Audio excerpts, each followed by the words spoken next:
ಮಂಡ್ಯದ ಕೆರೆಗೋಡಿನಲ್ಲಿ ಹನುಮ ಧ್ವಜಕ್ಕೆ ವಿರೋಧ ವ್ಯಕ್ತವಾಗಿದೆ. ಕಾಂಗ್ರೆಸ್ ಶಾಸಕರ ವಿರುದ್ಧ ತೆರವು ಕುಮ್ಮಕ್ಕಿನ ಆರೋಪ ಕೇಳಿ ಬರ್ತಾ ಇದೆ.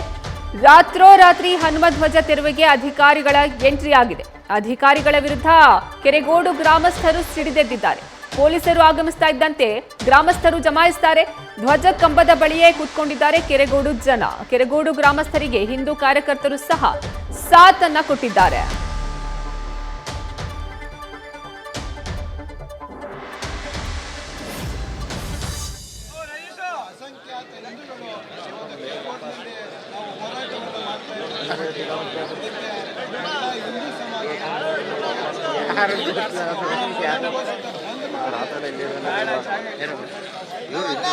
ವಿಡಿಯೋ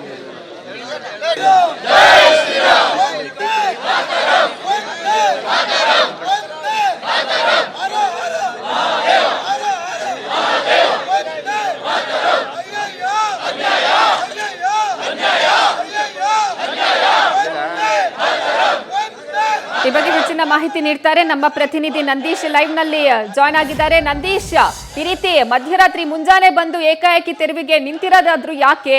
ಇದರಲ್ಲಿ ಯಾರ ಕೈವಾಡ ಇದೆ? ಸದ್ಯ ಅಲ್ಲಿನ ಪರಿಸ್ಥಿತಿ ಏನಿದೆ? ಜನ ಏನ್ ಹೇಳ್ತಿದ್ದಾರೆ? ಖಂಡಿತ ಅರ್ಪಿತಾ, ಏನು ನಾನು ಇವತ್ತು ಕೆರಗೋಡು ಗ್ರಾಮದಲ್ಲಿದ್ದೇನೆ. ಇದೀಗ ಸದ್ಯ ವಿವಾದಕ್ಕೆ ಕಾರಣ ಆಗಿರುವಂತದ್ದು ಇದೇ ಧ್ವಜಕಂಬ.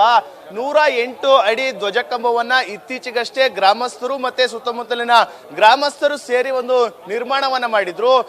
ಏನು ಜನವರಿ 20ರಂದು ಈ ಒಂದು ಧ್ವಜಕಂಬವು ಕೂಡ ಪ್ರಾರಂಭ ಆಗಿತ್ತು. ಅಂದೇ ಈ ಒಂದು ಹನುಮ ಧ್ವಜವನ್ನು ಕೂಡ ಆರಿಸಿದ್ರು.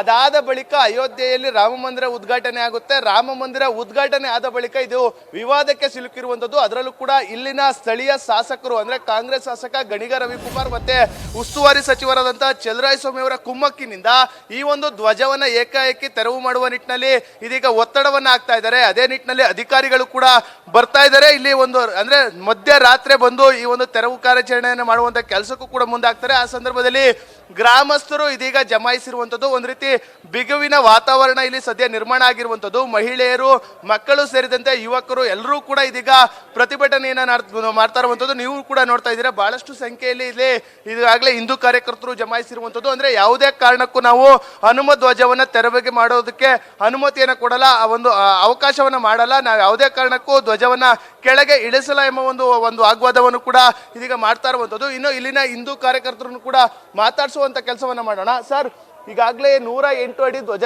ಕಂಬವನ್ನ ನಿರ್ಮಾಣ ಮಾಡಿದಿರಿ, ಹನುಮ ಧ್ವಜವನ್ನ ಆರಿಸಿದಿರಿ. ಆದ್ರೆ ವಿರೋಧ ಯಾಕೆ ಸರ್? ಯಾರು ಮಾಡ್ತಾ ಇರುವಂತದ್ದು ಅಂತ? ಇದು ಇಲ್ಲಿ ಪ್ರಭಾವಿ ಮುಖಂಡರ ಒತ್ತಡದಿಂದ ಅಧಿಕಾರಿಗಳು ಈ ಒಂದು ಘೋರವಾದಂಥ ಒಂದು ಕಿಡಿಯನ್ನು ಹತ್ತಿಸಿದ್ದಾರೆ. ಇಲ್ಲಿ ಯಾವುದೇ ಕಾರಣಕ್ಕೂ ಯಾವ ಕಿಡಿಗೆ, ಯಾವ ಮುಖಂಡರ ಕೈವಾಡಕ್ಕೂ ನಾವು ಬಗ್ಗುವಂಥ ಮನಸ್ಥಿತಿ ನಮ್ಮಲ್ಲಿಲ್ಲ. ಇಲ್ಲಿ ಉಗ್ರ ಹೋರಾಟವನ್ನು ನಾವು ಮಾಡಿಯೇ ಮಾಡ್ತೀವಿ. ಯಾವುದೇ ಕಾರಣಕ್ಕೂ ಭಾಗವಧ್ವಜವನ್ನು ಇಳಿಸ್ಲಿಕ್ಕೆ ನಾವು ಅವಕಾಶವನ್ನ ಕೊಡೋದಿಲ್ಲ ಅಂತಕ್ಕಂಥದ್ದನ್ನ ನಾವು ಹೇಳ್ತಾ ಇದ್ದೇವೆ. ಸರ್, ಇಡೀ ಗ್ರಾಮ ಪಂಚಾಯತಿಯಿಂದ ಒಂದು ಅನುಮತಿ ತಗೊಂಡಿದೆ. ಆದ್ರೆ ಯಾಕೆ ಸರ್ ಅಧಿಕಾರಿಗಳು, ಮೇಲಧಿಕಾರಿಗಳು ಯಾರ ಕುಮ್ಮಕ್ಕಿನಿಂದ ಅಂತ ಈ ಒಂದು ಎಲ್ಲ ಕೆಲಸಗಳನ್ನ ಮಾಡ್ತಾ ಇರುವಂತದ್ದು? ಮಧ್ಯರಾತ್ರಿ ಬರ್ತಾರೆ ಅಧಿಕಾರಿಗಳು, ಎಸಿ ಅವರು ಬರ್ತಾರೆ, ತಹಶೀಲ್ದಾರ್ ಅವರು ಬರ್ತಾರೆ, ಪೊಲೀಸ್ನವ್ರ ಜೊತೆ ಸೇರಿ ಆ ಒಂದು ತೆರವು ಕಾರ್ಯಾಚರಣೆಗೂ ಕೂಡ ಮುಂದಾಗ್ತಾರೆ. ನೀವು ತಡೆದಿದ್ದೀರಾ, ಏನ್ ಹೇಳ್ತೀರಾ ಸರ್? ಸರ್, ಇದು ನಿನ್ನೆ ನಡೆದಿರ್ತಕ್ಕಂಥ ಹೋರಾಟದಲ್ಲಿ ಜಿಲ್ಲಾ ಪಂಚಾಯತಿ ಸಿಇಒ, ಇಒ ಬಂದು ನಮ್ಮ ಶಾಂತಿ ಸಭೆಯಲ್ಲಿ ಶಾಂತಿಯುತವಾಗಿ ನೀವು ಹೋರಾಟವನ್ನ ಕೈ ಬಿಡಬೇಕು, ನಾವು ಯಾವುದೇ ಕಾರಣಕ್ಕೂ ಭಾಗವಧ್ವಜವನ್ನ ಇಳಿಸುವಂತ ಕಾರ್ಯಕ್ಕೆ ಇನ್ನು ಮೇಲೆ ಕೈ ಹಾಕೋದಿಲ್ಲ. ಈಗ ಏನಾದರೂ ನೀವು ಹೊರಡಿ, ನಾವು ಯಾವುದೇ ಕಾರಣಕ್ಕೂ ಇನ್ಮೇಲೆ ಭಾಗವಧ್ವಜ ಅದ್ರ ಪಾಡಿಗೆ ಅದು ಇರುತ್ತೆ.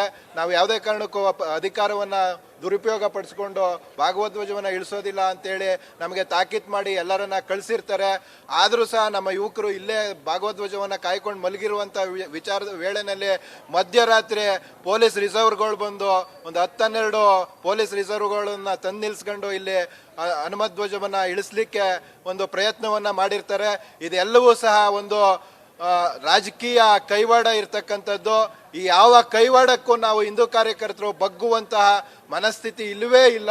ನಾವು ಹನುಮ ಧ್ವಜವನ್ನ ಇಳಿಸ್ಲಿಕ್ಕೆ ಇದು ಎಷ್ಟು ದಿನದ ರಾಜ್ಯಾದ್ಯಂತ ಹೋರಾಟವಾಗಲಿ ನಾವು ಇಳಿಸುವಂತ ಮನಸ್ಥಿತಿನಲ್ಲಿ ಇಲ್ಲ ಅಂತಕ್ಕಂಥದ್ದು ಹೇಳ್ತೀನಿ. ಸರ್, ಧ್ವಜವನ್ನ ಏನಾದರೂ ತೆರವುಗೊಳಿಸಿದ್ರೆ ಅಧಿಕಾರಿಗಳು, ನಿಮ್ಮ ಹೋರಾಟ ಯಾವ ರೀತಿ ಇರುತ್ತೆ ಸರ್? ಏನು ಪ್ರಭು ಶ್ರೀರಾಮಚಂದ್ರನ ಜನ್ಮದಿನದಿಂದ ಏನು ಆಯ್ತಲ್ಲ, ಅವತ್ತು ನಾವು ಎಲ್ಲ ರೀತಿಯಲ್ಲೂ ಪರ್ಮಿಷನ್ ತೆಗೆದುಕೊಂಡಿದ್ದೀವಿ. ಡಿ ಸಿಯಿಂದ ಪರ್ಮಿಷನ್ ತೊಗೊಂಡಿದ್ದೀವಿ, ಪ್ರತಿಯೊಂದು ತೊಗೊಂಡಿದ್ದೀವಿ. ಡಿ ಸಿಯಿಂದ ಪರ್ಮಿಷನ್ ತೊಗೊಂಡಾದ್ಮೇಲೂ ಈ ಥರ ಮಾಡ್ತಾ ಇದ್ದಾರೆ ಅಂದರೆ ಖಂಡಿತವಾಗ್ಲೂ ನಾವು ಮುಂದಿನ ದಿನಗಳಲ್ಲಿ ಉಗ್ರವಾದ ಪ್ರತಿಭಟನೆ ಜಿಲ್ಲಾದ್ಯಂತ, ರಾಜ್ಯಾದ್ಯಂತ ನೀವೆಲ್ಲ ನೋಡಬೇಕಾಗತ್ತೆ. ಇದಕ್ಕೆ ನೇರವಾಗಿ ನಮ್ಮ ಶಾಸಕರು ಹಾಗೆ ನೇರವಾದ ನಮ್ಮ ಸಚಿವರು ಎಲ್ಲರೂ ಇನ್ವಾಲ್ವ್ ಆಗಿದ್ದಾರೆ, ಉಸ್ತುವಾರಿ ಸಚಿವರು ಇನ್ವಾಲ್ವ್ ಆಗಿದ್ದಾರೆ.